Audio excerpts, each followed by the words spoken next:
Comandante, bom dia para você. O assunto agora é política, né? O depoimento mais esperado pela CPI da pandemia, de fato, causou uma grande repercussão, né? Aí, fala pra gente, como é que essa fala do ex-ministro, as repercussões da fala do ex-ministro da Saúde lá pela CPI? Que podia não falar, mas falou, né?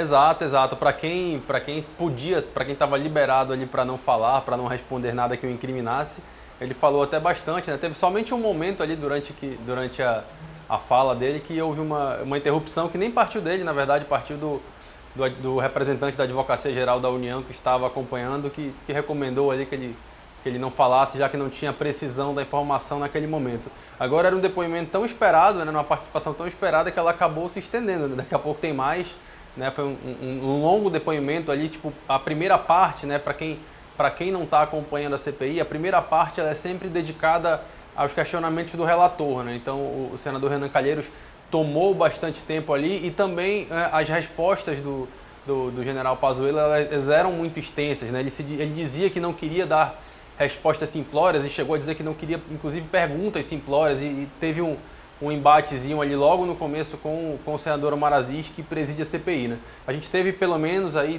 né, na primeira parte, uns 3 pontos de contradição em que ele mostrou algumas coisas que depoimentos anteriores dele e do presidente Jair Bolsonaro claramente iam contra aquilo em relação às vacinas, à aquisição da Coronavac, que ele diz que em nenhum momento houve uma ordem do presidente para que não fosse feita a compra.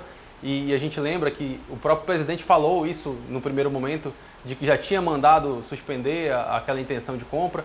Em relação também à questão do STF, de reafirmar que o STF limitou as ações do governo federal, o que não é verdade, né? Já que havia apenas uma liberdade, uma permissão para que autoridades estaduais tomassem as medidas necessárias, mas com a coordenação do governo federal especificamente, e também em relação ao aplicativo, aquela plataforma Tratikov, que ele inclusive veio lançar aqui em Manaus no dia 11 de janeiro, quando a crise de oxigênio já era uma realidade, e ele chegou a dizer que esse aplicativo não foi lançado e até órgãos estatais do governo federal publicaram matérias, né? Então esses 3 pontos de questionamento, de contradição, foram muito claros ali durante o depoimento.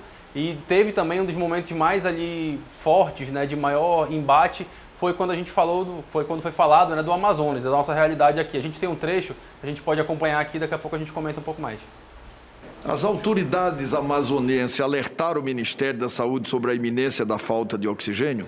Não alertaram, apenas no dia 10 à noite, pessoalmente. Por que as medidas tomadas por Vossa Excelência não foram suficientes para evitar o colapso?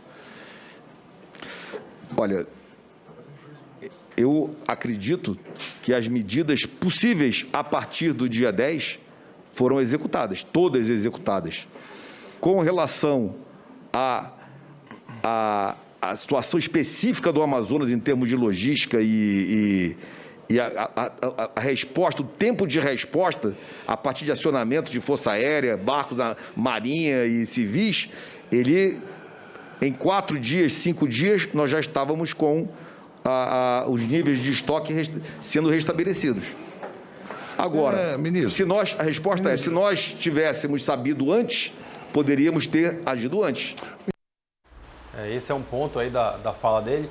E aí gerou um embate, porque há um depoimento à Polícia Federal, feito pelo próprio secretário de Saúde, Marcelo Campelo, em que ele relata uma ligação, não é e-mail, não é nada, ele relata uma ligação ao então ministro da Saúde, Eduardo Pazuello, falando sobre o problema do oxigênio aqui no Amazonas, né, dizendo anterior ao dia 10. Anterior ao dia 10, no dia 7 de janeiro. E eu relembro aqui, mais uma vez, a gente já falou nisso, que no dia 6 de janeiro a Crítica foi o primeiro veículo a publicar sobre essa falta de oxigênio. A gente fez uma reportagem, lembrou disso no dia 6, né, uma reportagem que foi minha e do Lucas Vasconcelos. Acho que é importante a gente situar nesse momento. No dia 6 a gente publica essa matéria, no dia 7 o secretário afirma que liga para o Pazuello, ele confirma essa ligação na CPI, e só que ele diz que havia o que foi relatado foi apenas uma dificuldade logística para o transporte do oxigênio de Belém para Manaus. Ele diz que não foi falado em crise, ele diz que só ficou sabendo da crise no dia 10 de janeiro, era um domingo, quando ele veio para Manaus, e foi exatamente nesse dia que o governador Wilson Lima divulgou um vídeo nas redes sociais fazendo já um apelo, dizendo que estava muito perto de acabar o oxigênio do Amazonas, e o que aconteceu nos próximos dias, né, nos dias seguintes, a gente sabe, né, a gente ficou bem claro. Esse apontamento que ele faz de poucos dias aí de falta de oxigênio também foi motivo de discussão. Ali ele foi muito pressionado, muito rebatido pelo senador Eduardo Braga em relação a isso, que lembrou que não foram só 3 dias, ficaram muitos dias ali, mais de 20 dias ali com a gente passando por essa crise. A gente lembra bem, acho que todos os jornalistas que acompanharam essa história lembram bem do que a gente viu aqui em Manaus.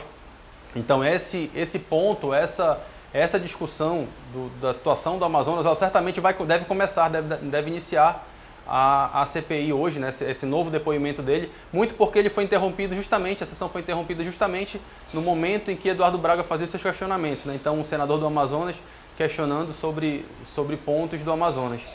É importante lembrar também que ele passou mal, né, no intervalo, a sessão precisou ser interrompida por conta da ordem do dia ali do Senado, que é aquele momento que a CPI precisa parar, né? Então, enquanto esperavam o retorno, ele teve uma síncope, ele passou mal, segundo o senador Otto Alencar, que é médico, que o atendeu, foi uma síndrome vasovagal, quando o sangue não vai bombeando para o cérebro, então ele precisou deitar, ficar repousando um pouco, mas se recuperou, mas por conta da demora da sessão da ordem do dia do plenário, esse depoimento vai continuar hoje. Então, o depoimento que estava tão esperado para ontem vai ser estendido para hoje. Tem 23 senadores inscritos, a gente certamente ainda vai ter muito tema, muita situação para discutir, para acompanhar ao longo dessa quinta-feira.